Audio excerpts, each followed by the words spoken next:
Guys, Mr. Movie. Today I'll be listing my top 10 most anticipated movies of the year. Now, you've probably seen many other people's lists, and they have been excluding films from last year, which I will not. I'm just listing any movie that's coming out this year that I'm excited for. And there's a few movies that I'm like, sort of excited for. I'll just list those off now. It's Pinocchio, Black Widow, and Spider-Man 3. Those are all like, I bet they'll be good. Like, Pinocchio seems fascinating, actually. That's been fascinating me recently, because it's a stop-motion animation film that Benicio del Toro is helping on. But getting into the list, though, this is in no specific order. I just listed a bunch of movies I'm excited for, because, I don't know, it seemed weird to me that you have to rate movies you're excited for, although you don't really know what they're about, but, yeah. Starting off the list, though, Halloween Kills. It's the sequel to Halloween and Halloween. If you did not know, there's a 2018 Halloween movie that just completely rewrit the whole Halloween series and excluded all the other ones besides Halloween, the original, and it called itself Halloween. It's like, well, what's going on here? We're all just sequels now are just calling themselves just like the same name as the original. Like, you got Scream 5 is just calling itself Scream, and Halloween just called itself Halloween. And there's another horror movie too. That was Candyman. Yeah, but Halloween Kills. The trailer looked fascinating. I'm hoping it's better than the 2018 one, because the 2018 one wasn't bad. Don't get me wrong. It was a good movie. It's just, I don't know. There's a lot of problems with it. There was, and yeah. But next, though, is The Quiet Place Part 2. Now, I've been waiting for this one since last year. It was on my list last year. And the trailer looked amazing for it, and I just can't wait for this movie. It looks amazing. And, yeah. And the next is Top Gun Maverick, the sequel to Top Gun, which, Top Gun's a movie I liked. I thought the stunts were amazing. I'm really impressed Tom Cruise actually does the aerial stunts. But, this film looked like it's taking on a different tone than the original had, for sure. And the trailer looks amazing. I just can't wait for that film. Next is Godzilla vs. Kong. Yeah, it's gonna be interesting. I don't know. See, the last one, I thought, the Godzilla King of Monsters, I thought was really good. I thought it was not really good. I thought it was good. It was flawed. There's some problems with it, but it was still good, better than the critics were saying it was. It was more of a fan film than a critic film, but the other two, I really loved Godzilla. Actually, I know many people didn't because it didn't feature a lot of Godzilla, but I liked that mythical aspect that it added to the film. And then also, Kong Skull Island was more of an action film, but I liked it. So yeah, I've seen a fair amount of King Kong stuff, not Godzilla stuff though. I gotta watch more Godzilla stuff. But yeah, this film, I'm excited for it. Really excited for it. A lot of returning people coming back: Millie Bobby Brown, Kyle Chandler. Not Ken Watanabe. At this point. But yeah, next though is Ghostbusters Afterlife. This was also on my list last year.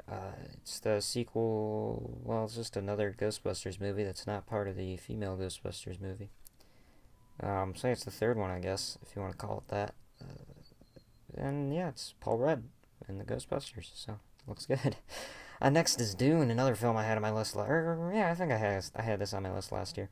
But I wasn't like crazy anticipated for it. I was gonna read the book, and then the trailer came out, and I was like, "Whoa!" It blew me away. So I got really excited for the trailer because of the trailer, and now I really want to see this film. And it's Denis Villeneuve. I saw Arrival leading up to this film when it was supposed to be released in December, because I actually didn't see Arrival before that. And Arrival was amazing. I still got to see the Blade Runner movies and Sicario. So yeah. And I really want to read the first book, because apparently Denis Villeneuve is going to be making a sequel to Dune, and he's splitting up the book. So, yeah. Next, though, is Steven Spielberg's remake of West Side Story. This was on my list last year as well. Steven Spielberg's take on West Side Story, which I'm pretty sure he's never done a musical. Yeah, he's never done a musical. So this could be terrible. This could be good. You never know.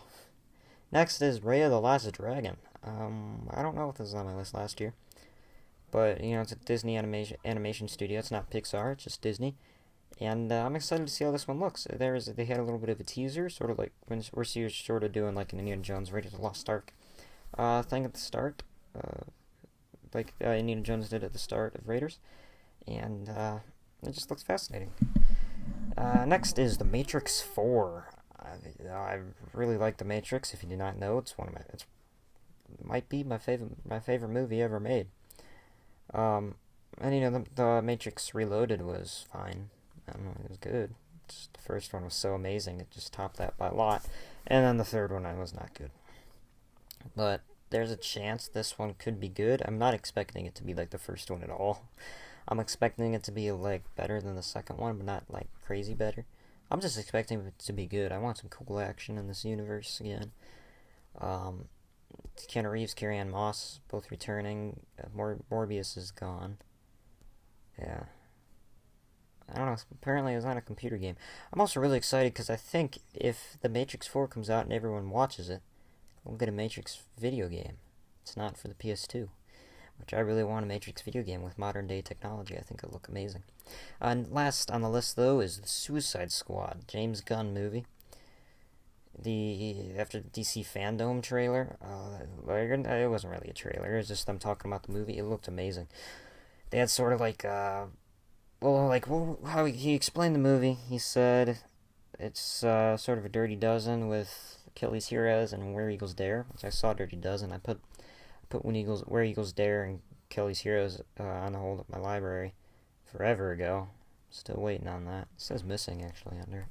So I might not be getting to that unless HBO Max has that, because I have that for a month. I really want to see both those movies, two Clint Eastwood movies. So, but anyway, and then I also read the comics for the I think it was like 10 of them before. It was everything before the holiday special where they crossed over at the Doom Patrol, because I just didn't really care to read that.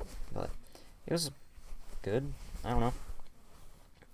I'm just really excited to see what James Gunn can do with this. I did like Guardians of the Galaxy, but I think this is going to be significantly better than that film. And I'm pretty sure it was said that it's going to be rated R. It's pretty obvious from the trailer. But but yeah, anyway, those are my 10 most anticipated movies of 2021. Yeah. For me, honestly, it felt like 2020 just missed out a lot. Missed a lot in 2020, which stunk. I know. Yeah, we missed a lot. Missed seeing, I don't know, I saw Tenet theaters. Who am I kidding? But anyway, so that's it for the video, though. In the comments, say what your most anticipated films are. And yeah, see you next time, we fans.